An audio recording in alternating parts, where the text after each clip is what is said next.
கண்ணியத்துக்குரியவர்களே, சலாமா இப்னுல் அக்வஊர் ரலியல்லாஹு அன்ஹு அவர்கள் அறிவிக்கிறார்கள், தொழுகை நடத்துவதற்காக ஜனாசா ஒன்று நபி ஸல்லல்லாஹு அலைஹி வஸல்லம் அவர்களிடம் கொண்டு வரப்பட்டது.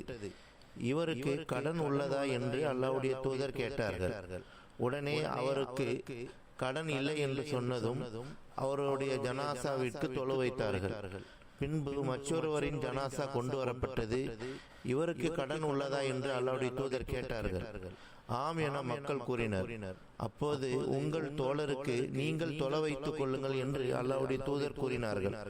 உடனே அபூ கத்தாதா ரலியல்லாஹு அன்ஹு அவர்கள், இறை தூதர் அவர்களே, அவரின் கடன் என் பொறுப்பாகும், நான் அடைத்து விடுகிறேன் என்று கூறினார்கள். உடனே அவருக்கு அல்லாஹ்வுடைய தூதர் தொலை வைத்தார்கள்.